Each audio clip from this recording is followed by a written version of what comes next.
হরে কৃষ্ণ। জয় নিতাই, জয় গৌর। সকলে ভালো আছেন? অবশ্যই ভালো থাকবেন, সুস্থ থাকবেন, প্রত্যেকটা ভিডিও দেখতে থাকবেন। আজকের বিষয় হচ্ছে আমাদের প্রত্যেকটা মাসেই না প্রত্যেকটা ভগবানের সেবা কথা বলা আছে। মানে এক একটা মাসে এক একভাবে সেবা করা। তো কার্তিক মাস তো দীপদান চলে গেল, ভগবানকে দীপদান করা, ভগবান দামোদর রূপে যে রূপ দীপদান করা সেটা আমরা করলাম। এইটা অগ্রহায়ণ মাস। তো এই অগ্রহায়ণ মাসে কিন্তু তুলসী মহারানীর বিরাট মহিমা আছে। আমরা হয়তো অনেকে জানি বা অনেকে জানি না, বিরাট মহিমা আছে। তুলসী মহারানীকে 12 মাস তো আমরা সেবা করি, যতটা পারি চেষ্টা করি, আমরা করি বলবো না, চেষ্টা করি। তো দীপদান করি, সকালে উঠে মা তুলসী মহারানীকে জল দান করি। কিন্তু একটা বিশেষ কথা, এই অগ্রহায়ণ মাসে তুলসী শয্যা বলা হচ্ছে ভগবানের জন্য। তুলসী শয্যা কীরকম না, তুলসী পাতা সুন্দর করে বিছিয়ে দিয়ে ভগবানকে শয়নের কথা বলা হয়েছে, তার জন্য বলা হয়েছে তুলসী শয্যা। এটাই অগ্রহায়ণ মাসে করা যায়। যে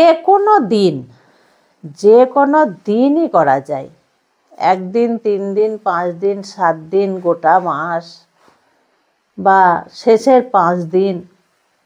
এবার আমার তো সেরকম তুলসী মহারানী বেশি নেই, আর আমাদের এখানে তুলসী মহারানী কিনতে পাওয়াও সেইভাবে যায় না। তবে আমি শেষের হয়তো 2-3 দিন ভাবছি যে করব। তো যাদের বাড়িতে তুলসী গাছ আছে, প্রচুর তুলসী, তারা কি করবে, কোনো লিমিট নেই, যত পারবে সুন্দর করে পাতাগুলো তুলে নিয়ে বিছানার মধ্যে এত সুন্দর করে তোমরা পেতে দেবে। তারপরে তার উপরে হালকা একটা কিছু চাদর, হালকা পাতলা কিছু দিয়ে তার উপরে ভগবানকে শয়নে দেবে। যারা রাধা কৃষ্ণকে শয়নে দাও তারা দেবে, রাধারানীকেও দেবে, তুলসীর উপরে শয্যা বানিয়ে শয়নে দেবে, গোপালকে দেবে। প্রত্যেকটা মায়েদের ঘরে তো গোপাল বেশি করে আছে, তো বেশি তুলসী পাতা লাগবে না যাদের বাড়িতে গাছ আছে। আর যাদের গাছ নেই, তুলসীর বড় অভাব, তারা অন্তত যত কম করেই হোক না কেন 7টা পাতা যদি দিতে পারো, 7টা 5টা যদি দিতে পারো খুব ভালো হয়। বিছানার মধ্যে বা গোপালের বালিশের উপরে তুলসী পাতা দিয়ে অল্প যাদের বিশেষভাবে নেই তারা শয়নে দেবে। এই অগ্রহায়ণ মাসেই এটা করবে। আর যাদের বাজারের কেনা তুলসী, তারা কি করবে, বাড়ির তো নয় যেহেতু কেনা, অনেক রকম ভাবে বাজারে আসে। আর যারা এই সমস্ত ব্যবসা যারা করে তারা তো নিয়ম নিষ্ঠার সঙ্গে করবে না বা পারবেও না, হবেও না। তো তারা কি করবে, তুলসী কিনে নিয়ে আসবে। এখানে একটা ছোট্ট কথা বলে দিই, অনেক মা আমাকে প্রশ্ন করে যে মা, তুলসী পাতা কি যে কোনো দিন কেনা যাবে? যে কোনো দিন, কেনাতে কোনো দোষ নেই, তোমাদের সুযোগ সুবিধা মতো দিনে যখনই হোক বা যে কোনো দিন হোক কিনে আনবে। তুলসী পাতা কিনে এনে কি করবে, তোমরা জলে ধুয়ে নেবে।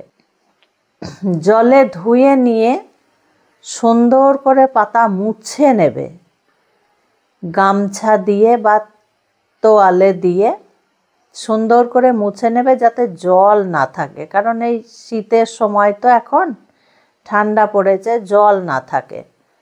তো এত সুন্দর করে মুছে নিতে হবে। তারপরে তোমরা সেই তুলসীকে পেতে গোপাল সোনাদেরকে শয়নে দেবে। তাতে করে কি বলছে যে তুলসী শয্যা যে করে দেবে ভগবানকে, ভগবান কিন্তু সদাই তার হয়ে যাবে। তুলসী মহারানীকে যেমন করেই হোক গোবিন্দর সেবায় যদি আমরা দিতে পারি তাহলে ভগবান ভীষণ খুশি হন। এখন শীতের সময় ফুল পাওয়া যাবে না, ফুলের জন্য দৌড়ে দৌড়ে দৌড়ে দৌড়ে বেড়ানোর কোনো দরকার নেই। ভগবানকে সুন্দর করে তুলসী দিন, তুলসী মঞ্জরি দিন, তারপরে ভগবানের সেবা করুন। তো তুলসী মহারানীকে যদি গোবিন্দর সেবায় দেওয়া যায়, গোবিন্দ সবচেয়ে খুশি হন। ফুলের পিছনে দৌড়ে দৌড়ে বেড়ানোর কোনো দরকার নেই। বোঝা গেল? আর একটা কথা এই সুযোগে বলে দিই, আমি কিন্তু দেখেছি ব্যাপারটা আমার সঙ্গে হয়েছে, তাই আমি সকলকে সাবধান করে দিচ্ছি। ফুল, গাঁদা ফুল কিনে এনে ভগবানকে দেওয়ার আগে খুব সাবধান। আমি একবার দিয়ে দেখেছিলাম গাঁদা ফুলের ভিতর থেকে ওই পোকা বেরিয়ে দেখছি ফুলের মধ্যে চলা ফেরা করছে পোকা, 2-3টে পোকা, লম্বা লম্বা পোকা। তো সেই যে আমি কেনা ফুল বাদ দিয়ে দিলাম, আমার খুব ভয় লাগে যে ওই পোকা গোবিন্দর অঙ্গে যদি ওঠে। অন্য কিছু নয়, গোবিন্দ কাউকে ত্যাগ করেন না, সকলের মধ্যেই গোবিন্দ আছেন, কিন্তু তবু সে পোকা তো এবার সিংহাসনে উঠে গোবিন্দর গায়ে পায়ে উঠবে, সেটা ঠিক দেখাবে না। কাজেই খুব সাবধানে কিন্তু ফুল দেবে তোমরা, যাতে পোকা না থাকে। সেইভাবে ফুলটাকে ভালো করে সরিয়ে সরিয়ে দেখে নেবে যে কোনো পোকা আছে কিনা। আমি যেদিন দিয়েছিলাম সঙ্গে সঙ্গে বুঝতে পারিনি, পরে দেখছি পোকা। এত মানে আমার খারাপ লেগেছিল, সেই থেকে আমি গাঁদা ফুল দিই না। আর তুলসী পাতা বাড়িতেও তুলে, এখন শীতের সময় চারিধারে ভীষণ ধুলো, তুলসী পাতা তুলে অবশ্যই ধুয়ে নেবে। এবার মায়েদের একটা ব্যাপার, কিনে এনে তুলসী ধুয়ে জলে রাখবে না, বেশি দিন যাবে না, পচে যাবে। তুলসী এনে ধুয়ে নিয়ে তারপরে কাপড় দিয়ে ভালো করে মুছে শুকনো করে তুলসী পাতা রেখে দেবে, অনেক দিন ধরেই থাকবে। তো এখন এই অঘ্রাণ মাস যে কোনো দিন ভগবানকে তুলসী পাতা দিয়ে শয়নে দিন, ভগবানের কৃপা অবশ্যই লাভ করবেন। আমি তো দেবই দেব, আমি এখনও দিইনি। আমার 2 দিন খুব কাজকর্ম ঝামেলা গেল। এবার আমি গোবিন্দকে দেখি কদিন পারি, তারপরে আমি শয়নে দেব। আর ওই পাতা কি করব মা? অবশ্যই তোমরা প্রসাদের সঙ্গে খেয়ে নেবে, বা অনেক পাতা হলে খাওয়া তো মুশকিল, বাড়ির সবাইকেই দেবে। তার সত্ত্বেও যদি বেড়ে যায়, সুন্দর জায়গাতে তুলসী পাতা নিয়ে গিয়ে দিয়ে আসবে, বা জল থাকলে জলের মধ্যে ভাসিয়ে দেবে।